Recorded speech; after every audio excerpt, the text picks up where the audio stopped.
आज का टॉपिक है सिख एवं अंग्रेज। सिख संप्रदाय की स्थापना का श्रेय गुरु नानक प्रथम गुरु थे, उनको है। गुरु नानक के अनुयायी ही सिख कहलाए।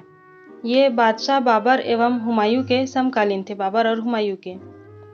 1496 ईस्वी की कार्तिकी पूर्णिमा को नानक को आध्यात्मिक पुनर्जीवन का आभास हुआ।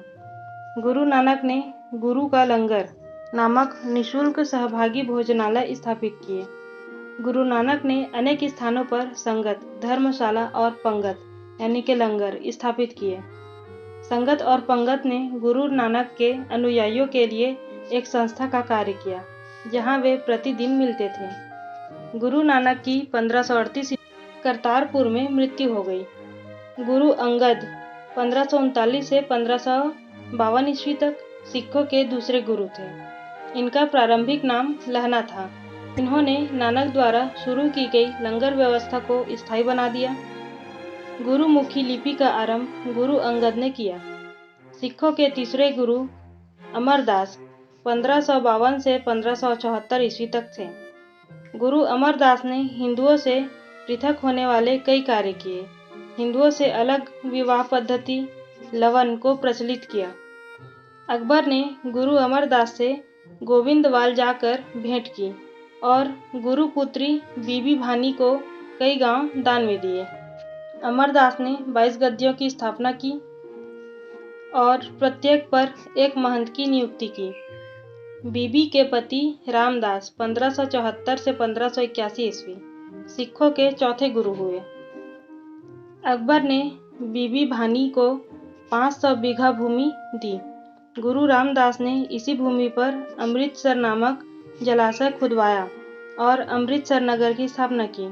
गुरु रामदास ने अपने तीसरे पुत्र अर्जुन को गुरु का पद सौंपा। इस प्रकार इन्होंने गुरु पद को पैतृक बनाया।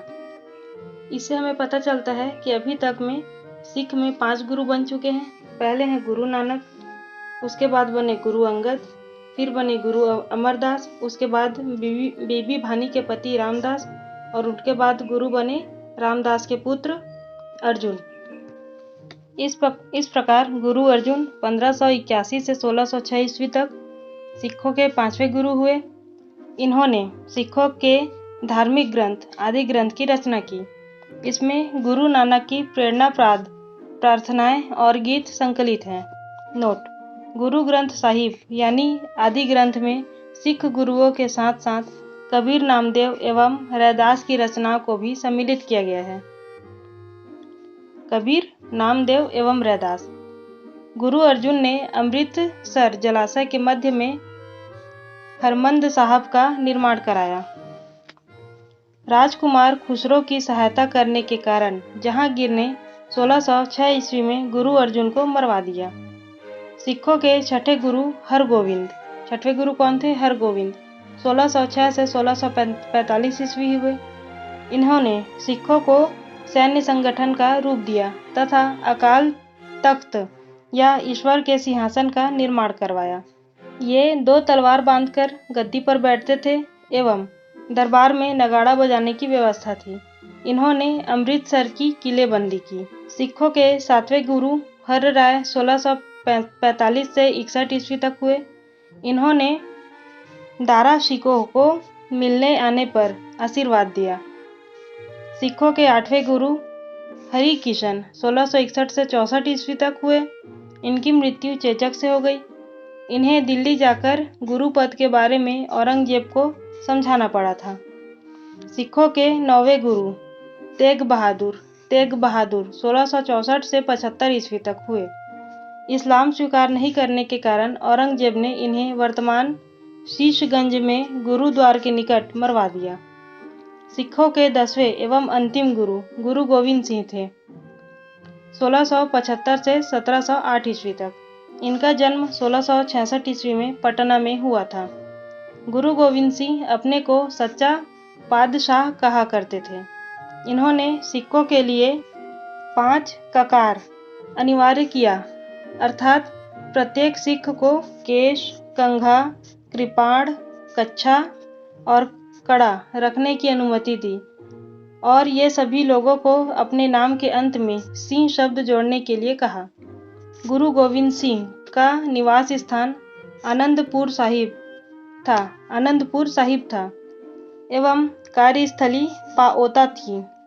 गुरु गोविंद सिंह ने फारसी में जफरनामा लिखे थे। इनके 2 पुत्र थे, फतह सिंह एवं जोरावर सिंह। इनको सरहिंद के मुगल फौजदार वजीर खान ने दीवार में चिनवा दिया। 1699 ईस्वी में वैशाखी के दिन गुरु गोविंद सिंह ने खालसा पंथ की स्थापना की। पाहुल प्रणाली की शुरुआत भी गुरु गोविंद सिंह ने की थी।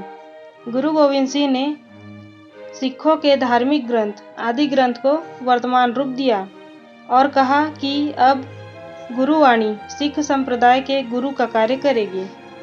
गुरु गोविंद सिंह की हत्या 1708 ईस्वी में नांदेड़ नामक स्थान पर गुल खां नामक पठान ने कर दी। बंदा बहादुर इनका जन्म 1670 ईस्वी में पूंछ जिले के रजौली गांव में हुआ था। इनके बचपन का नाम लक्ष्मण दास था। इनके पिता रामदेव भारद्वाज राजपूत थे। बंदा का उद्देश्य पंजाब में एक सिख राज्य स्थापित करने का था। इसके लिए इन्होंने लोहगढ़ को राजधानी बनाया। इन्होंने गुरु नानक एवं गुरु गोविंद सिंह नाम के सिक्के चलवाए। बंदा ने सरहिंद के मुगल फौजदार वजीर खां की हत्या कर दी। मुगल बादशाह फर्रुखशियर के आदेश पर 1716 ईस्वी में बंदा सिंह को गुरुदासपुर नांगल नामक स्थान पर पकड़कर मौत के घाट उतार दिया गया। शहादरा कत्लगढ़ी के नाम से विख्यात है, जहां बंदा ने हजारों मुगल सैनिकों को मौत के घाट उतार दिया था। बंदा की मृत्यु के बाद सिख कई छोटे छोटे टुकड़ों में बंट गए थे। 1748 ईस्वी में नवाब कपूर सिंह की पहल पर सभी सिख टुकड़ियों का दल खालसा में विलय हुआ। दल खालसा को जस्सा सिंह अहुलवाड़िया के नेतृत्व में रखा गया, जिसे बाद में 12 दलों में विभाजित किया गया। इसे मिसल कहा गया।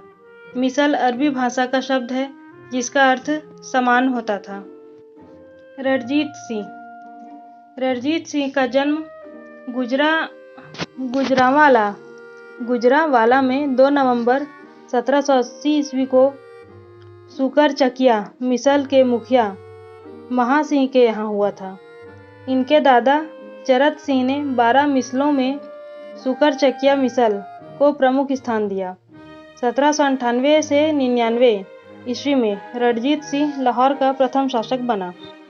25 अप्रैल 1809 ईस्वी को चार्ल्स मेटकाफ और महाराजा रणजीत सिंह के बीच अमृतसर की संधि हुई। रणजीत सिंह का राज्य 4 सूबों में बटा था: पेशावर, कश्मीर, मुल्तान एवं लाहौर। महाराजा रणजीत सिंह का विदेश मंत्री फकीर अजीजुद्दीन एवं वित्त मंत्री दीनानाथ था। 7 जून 1839 ईस्वी में रणजीत सिंह की मृत्यु हो गई। प्रथम आंग्ल सिख युद्ध 1845 से 46 ईस्वी में एवं द्वितीय आंग्ल सिख युद्ध 1849 ईस्वी में हुआ। अंग्रेजों एवं सिखों के मध्य हुई संधि। पहला है लाहौर की संधि, जो कि हुआ 9 मार्च 1846 ईस्वी को। दूसरा संधि हुआ भैरोवाल की संधि, ये हुआ 22 दिसंबर 1846 ईस्वी को। इस संधि के तहत राजा दलीप सिंह के संरक्षण हेतु अंग्रेजी सेना का प्रवास पंजाब में मान लिया गया। 20 अगस्त 1847 ईस्वी को महारानी जिंदा को राजा दलीप सिंह से अलग कर 48,000 रुपये वार्षिक पेंशन देकर शेखपुरा भेज दिया गया। द्वितीय आंग्ल सिख युद्ध के दौरान पहली लड़ाई चिलियानवाला की लड़ाई सिख नेता शेर सिंह एवं अंग्रेज कमांडर गफ के मध्य लड़ी गई। दूसरी लड़ाई गुजरात के चिनाब नदी के किनारे चार्ल्स नेपियर के नेतृत्व में अंग्रेज ने 21 फरवरी 1849 को लड़ी। इस युद्ध में सिख बुरी तरह पराजित हुए।